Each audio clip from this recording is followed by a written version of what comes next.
Saya Zaki, nomor urut 2 sebagai Sunan Bonang dan prajurit 1. Saya Tiara, absen 33 sebagai narator. Saya Nabila, nomor urut 20 sebagai Nimas dan warga. Saya Alia, nomor urut 5 sebagai warga. Saya Niken Umidaya, nomor urut 23 sebagai Ratu. Saya Ilham, nomor urut 18 sebagai Sunan Kalijaga dan prajurit 2. Saya Agil, nomor urut 3 sebagai Bupati dan Sunan Giri. Kami siswa dan siswi SMA Negeri 3 Nganjuk kelas 10E ingin menampilkan drama yang berjudul Sunan Kalijaga. Selamat menyaksikan.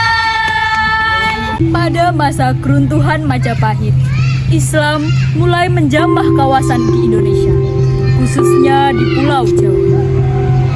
Pada saat itu, Tuban dipimpin oleh seorang Bupati Tuban, yakni Tumenggung Wilatikta, dan istrinya Dewi Nawang. Tuban di masa itu sangat kaya akan hasil bumi. Namun, pemerintahnya selalu bertindak tidak adil pada masyarakat. Suatu ketika,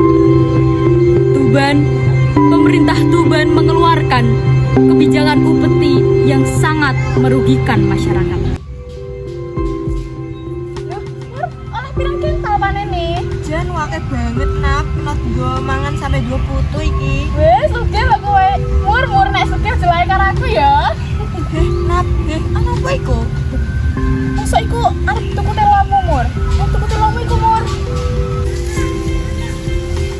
Ndang pada diadai telone, pasti kue kabeh urung padha bayar upeti kabupaten to. Nuwun Pak Bupati, iku jamin apa nggih?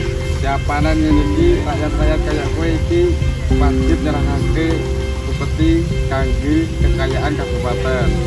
Ini udah diwadahi prajurit itu sampai merene. Ayo acara siapanan itu. Iki nasibku. Ndang cepet, Pak, gerak aku. Monggo sedaya mawon.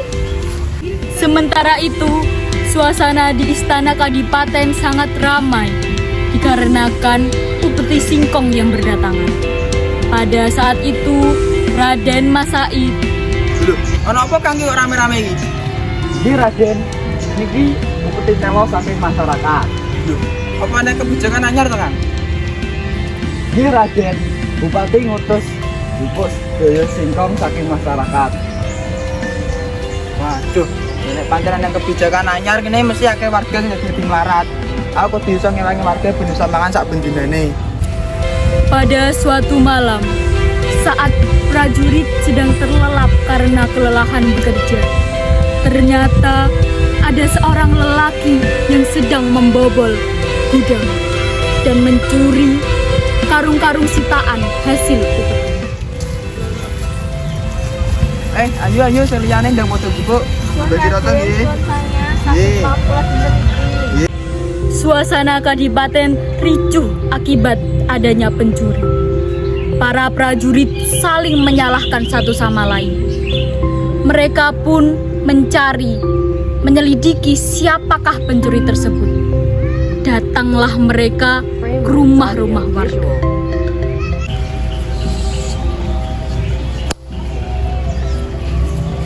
Loh, ini bukannya karung upeti ya? Bener gak toh? Ngawur masa Raden nyong. Mereka mencurigai Raden Masaid, namun takut untuk langsung menuduhnya. Mereka pun melapor kepada sang ratu.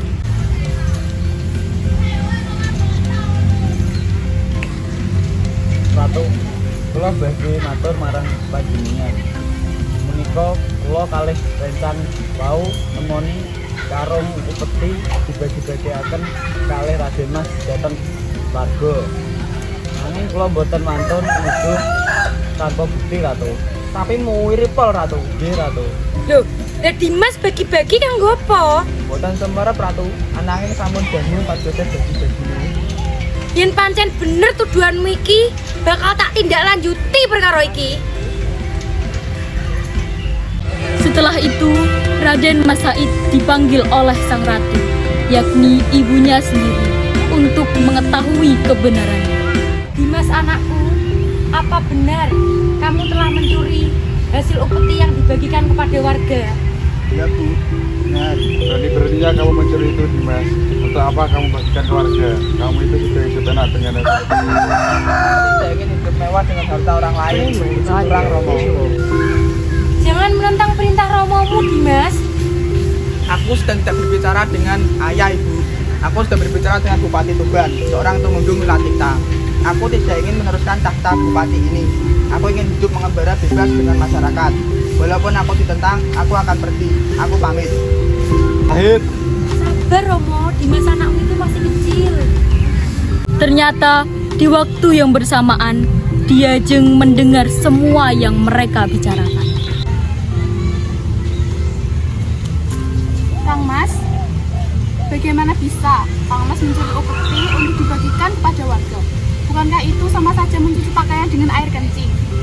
Diajeng, kamu adalah keluarga satu-satunya yang selalu Kang Mas percaya. Tapi kenapa kamu salah paham dengan Kang Mas? Maaf Kang Mas, namun Kang Mas akan pergi kemana? Aku akan mencari orang berilmu tentang tasawuf. Segala sesuatu yang kita makan harus diketahui hak dan bentuknya oleh Allah.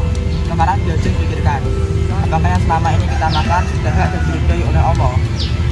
Kang Mas, sampai hati Kang Mas membicarakan ayah dan ibu. Raden Mas Said pun pergi meninggalkan kadipaten. Dia bertekad dengan tujuan utamanya. Mulai saiki jenengku bakal dadi Lokajaya. Mulai saiki aku bakal juga hartane wong sugih lan tak bagi-bagine nang wong sing gak mampu.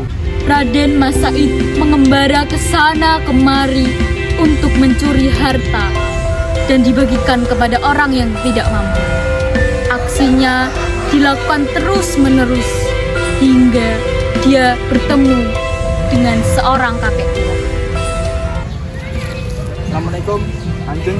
Apakah saya boleh bertanya? Usia Kanjeng belum seberapa tua, tapi mengapa Kanjeng memakai tongkat? Waalaikumsalam warahmatullahi wabarakatuh. Setidaknya untuk petunjuk jalan lebih-lebih kalau harus benar. Apakah saya boleh melihat tongkatnya, Kanjeng? Kalau sudah melihatnya, kamu pasti ingin memilikinya. Tidak, Kanjeng. Sebaiknya tidak usah. Jika kamu melihatnya, kamu pasti ingin memilikinya. Maaf, Kanjeng. Maaf, Kanjeng. Ini tongkatnya. Saya tidak menangisi tongkat ini, tapi coba lihat, ini saya telah mencabut rumput ini. Saya menjadi pembunuh. Betapa besar dosa saya. La ilaha illallah Muhammadur Rasulullah. Hai, lihatlah, ambillah benda itu. Benda itu lebih berharga daripada tongkat ini. Dengan emas itu kamu dapat berbuat apa saja. Dapatkanlah selagi Allah memberikan kesempatan. Ambil dan gunakan dengan sebaik-baiknya. Raden Mas Said begitu takjub melihat pohon emas yang ditunjuk oleh kakek tua itu. Saya ingin belajar ilmu yang Kanjeng miliki. Misalnya air laut dijadikan tinta dan kertas.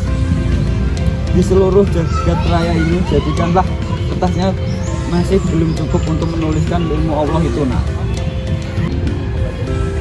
Jadilah tongkat dan tas ini. Sebentar. Siap, Kanjeng.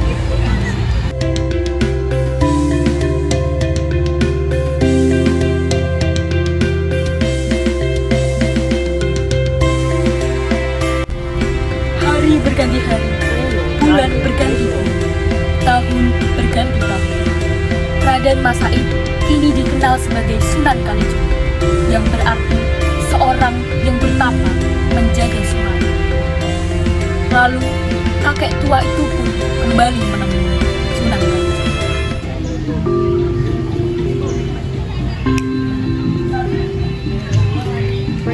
Assalamualaikum.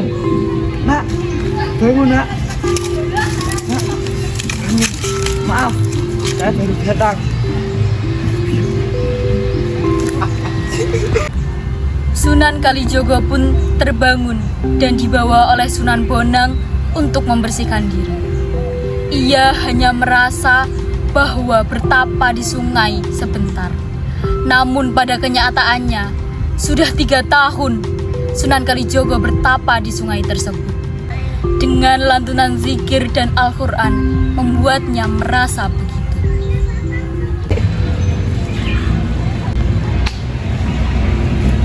Untuk melengkapi ilmumu, belajarlah semua ini.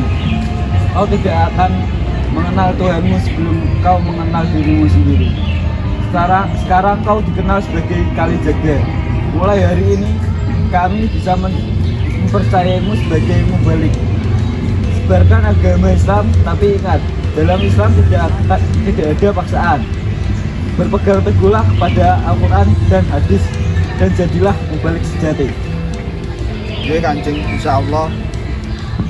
Semenjak saat itu, Sunan Kalijogo selalu bersemangat untuk berdakwah menyebarkan agama Islam. Beliau memikirkan cara untuk berdakwah lebih menarik lagi. Dan beliau memutuskan untuk berdakwah dengan menggunakan wayang. Namun, hal tersebut tidak langsung berjalan sesuai keinginannya. Berdakwah dengan wayang, mana bisa kamu melakukan itu? Itu melanggar ajaran Islam. Gimana bisa itu melanggar ajaran Islam, Yai? Wayang itu bentuknya menyerupai manusia, Mas. Kita tidak boleh membuat sesuatu yang menyerupai manusia, sama saja dengan menyekutukan Allah Subhanahu wa taala. Baiklah, kalau begitu saya akan membuat wayang agar tidak menyerupai manusia. Wajah, tangan maupun kakinya akan saya buat lebih panjang agar tidak menyerupai manusia lagi. Sunan Kalijogo pun bertekad untuk berdakwah dengan menggunakan wayang. Beliau menyampaikan kepada seluruh masyarakat untuk melihat, menonton pertunjukan wayang tersebut. Ayo, dapat delok wayang yang balai desa pariki. Wah, anak tontonan seru iki. Wes suwi awake dhewe gak delok tontonan. Iya, sisan healing. Mereka pun bergegas menuju balai untuk menyaksikan pertunjukan wayang tersebut. Wayang ditunjukkan dengan cerita-cerita yang mengandung ajaran Islam. Truk, tulungan aku, Truk. Tolong jagana pusakaku iki. Sebelum dhewe kowe tak kon ngadani amarga swaramu iki gedhe ben ra ngetokne biaya akeh. Hari ke hari, pertunjukan wayang oleh Sunan Kalijogo semakin merayu semua masyarakat karena ceritanya yang humoris, menarik, dan tidak membosankan. Karena itulah, hingga sekarang masyarakat sekitar saling berganti untuk menganut ajaran Islam dari ajarannya yang dulu. Dikarenakan dakwah-dakwah dari Sunan Kalijogo yang sangat menakjubkan.